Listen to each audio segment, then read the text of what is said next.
Well, Guama people, it's Oladeitious, as you all know, and it's been a minute. It's good to be here again. And today, I'd like us to talk about the meat in the fitness industry.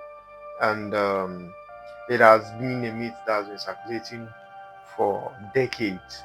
And I think I need to address this myth.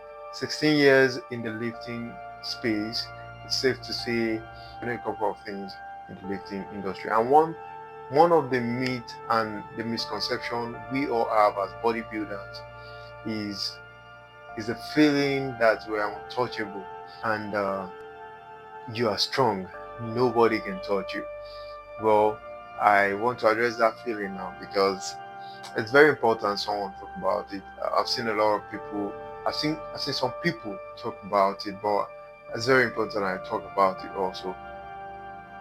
Well, like I said, I've been lifting for 16 years, and I try as much as possible to train and do some training that put my and then I try to like mirror a real life scenario, how my training can help me in my day-to-day activities and all of that. So and recently, I think early this year, I decided I'm going to try combat.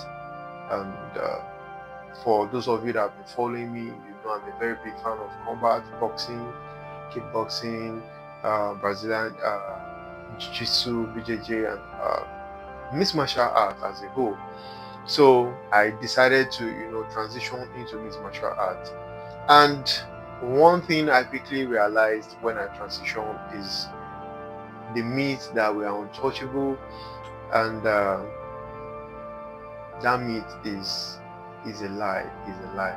The third week into my transitioning into MMA, I quickly realized how not only vulnerable I've been, and you know, it's going to. I'm humble enough to admit that when I transitioned, I saw a lot of loopholes. The strength is there. The strength is like the raw material, but when you don't have the skill, the technical know-how, it is not useful in real life. And quickly, let me just give you a scenario of what happened. I think third week into my training, I had someone who also trains in my gym and is a professional fighter. I weigh 92 point something kg. I'm always 93, 92 points, just within that range.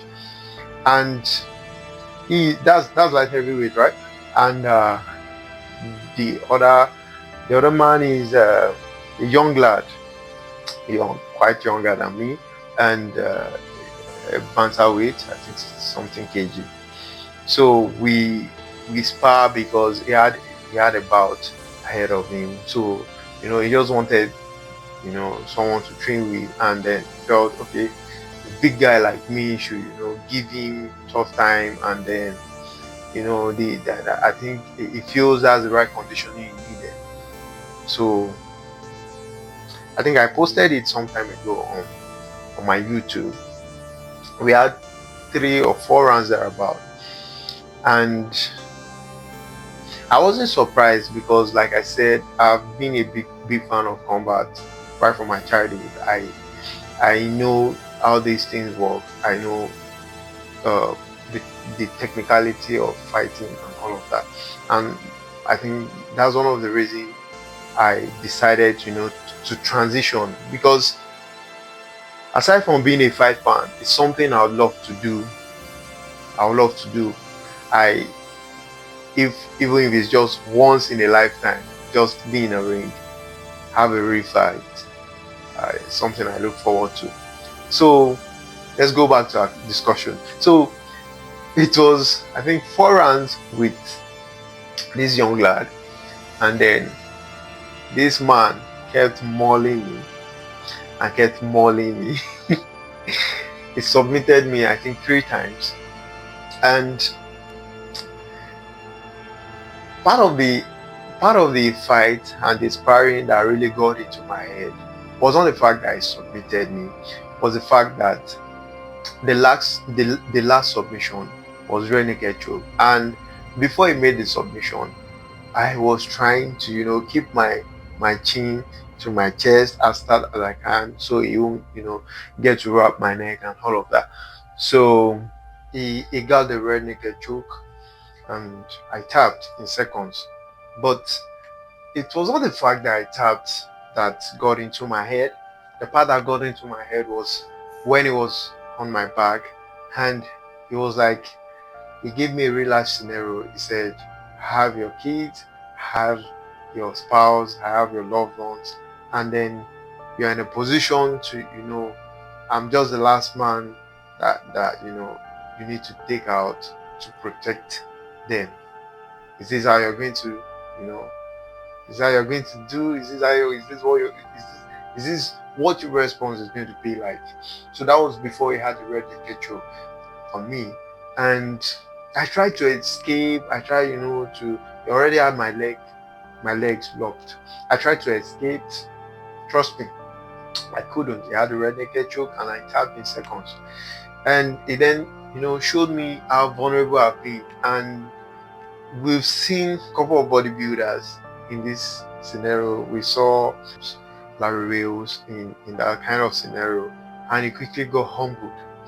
So that's the myth we need to address. I saw a bodybuilder who, said, if I smash through your door, and what are you going to do about it? Bro, don't smash into a professional fighter's door, it will kill you, bro. You're fucking dead, man. Right. So you need to, have that skill. So don't get deceived by the physique. The strength is there, obviously. It's not like I did completely bad, but that chances of survival is very, very low when you're fighting with somebody who actually knows how to fight. All right. That being said, let's talk about the bodybuilding now. If you have been battling with retaining, water in your muscle, you need creatine monohydrate. You see how firm I look and how firm my muscle look. Creatine monohydrate, one of the most researched supplements, and it helps, for recovery. If you have been battling with recovery after workout, you always feel fatigue, and then it seems like a circle before you could recover. It's leg day, it's back day, it's chest day, and then you're like, oh my god, you're always exhausted. And workout is supposed to be something interesting, something exciting, not something you'd be like, oh my god, it's another day, and then there's this exhausting loop and all of that. So if you're battling with recovering and all of that, creatine monohydrate is a perfect supplement for you. It also helps you to be pumped because it retains water in your muscle. And if you want the creatine monohydrate, just reach out to SupAddy on Instagram and ensure you tell them you are from Oladeitious. Reach out to them and grab your own supplement, creatine monohydrate. All right, that's that about today's topic. We'll meet again next week. I think we should do this often now. Yeah. All right. Do well to like, do well to share, do well to comment, and also click on the subscribe button. Peace and love from Oladeitious.